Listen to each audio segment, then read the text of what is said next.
Somewhere, right now, someone is writing another article about China's social credit score. A single number. Tracking your every move. Drop below a threshold, and you can't buy a train ticket. Researchers who've actually studied this system in detail for years have a blunt response to that description. It doesn't exist. What actually exists is stranger, messier, and in some specific ways, more concerning than the viral version. Let's start with what researchers actually found when they went looking for the score. Vincent Brussy, an analyst at the Mercator Institute for China Studies, has spent years studying China's social credit system in detail. His conclusion, shared across multiple published reports, there is no unified, nationwide algorithm assigning every citizen a single numerical score. No magic formula pulling from every camera and app in the country to rank 1.4 billion people against each other. Researcher Shazeda Ahmed, who studied the system directly, put it even more bluntly. Nearly every popular description she encountered was, in her words, wildly off base. So if there's no unified score, what is China's central government actually calling this social credit system? According to MERICS research analyzing official documents from 2003 to 2020, the system was never primarily built around individual citizens at all. In that entire dataset, 73.3% of official mentions of social credit referred to companies. Only 10.3% referred to individuals. The original vision, dating back to a 2014 State Council planning document, was closer to a fragmented, distributed system of compliance tracking, mostly aimed at businesses, catching fraud, food safety violations, environmental law violations, and financial dishonesty in China's rapidly growing but historically under-regulated market economy. Individual citizens were always a smaller, secondary piece of a much larger regulatory project. That's the less scary than you think half of the story. Here's where it gets genuinely more complicated.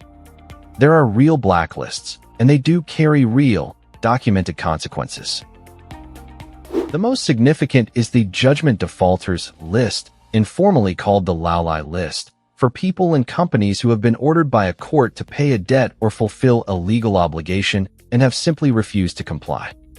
According to MERICS research, roughly 75% of people and businesses placed on social credit blacklists nationally end up there specifically for ignoring a court order, not for jaywalking, not for posting the wrong opinion online. Being placed on this list carries real restrictions: blocked from buying plane tickets or high-speed rail tickets, blocked from certain luxury purchases, sometimes even blocked from enrolling children in private schools.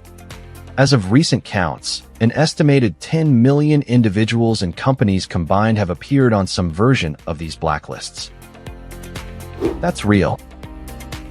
It's also, according to researchers studying it, functioning much more like an aggressive, decentralized debt collection and legal compliance enforcement system than a totalizing surveillance score tracking your entire personality.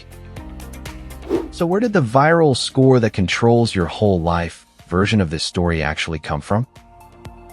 Mostly from a small number of local pilot programs.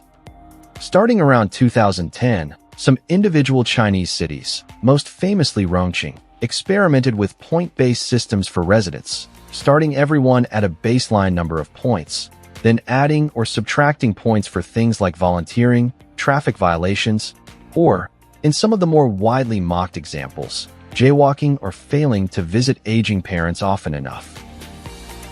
These pilot programs generated enormous international media coverage.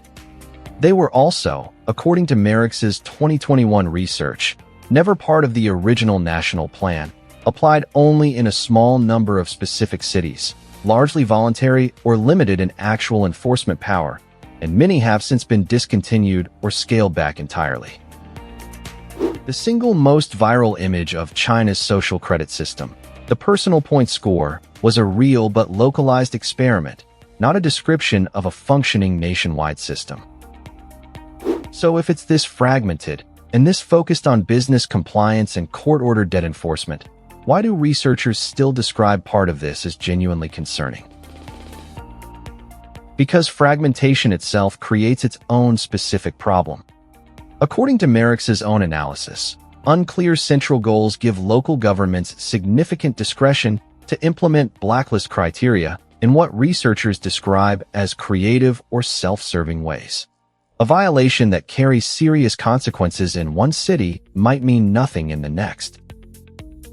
There's limited consistent oversight of exactly how local authorities decide who lands on a blacklist, and limited standardized process for someone wrongly listed to get removed.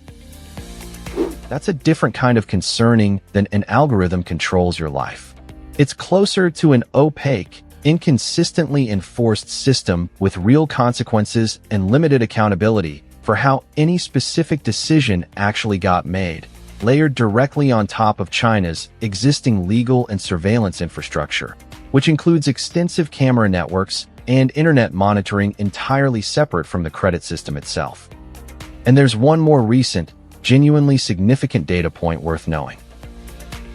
According to MERICS' reporting, Chinese authorities have themselves pledged restrictions on the use of AI specifically for social scoring purposes, an acknowledgement from within the system itself that the automated, algorithmic version of this technology carries risks serious enough to warrant its own limits.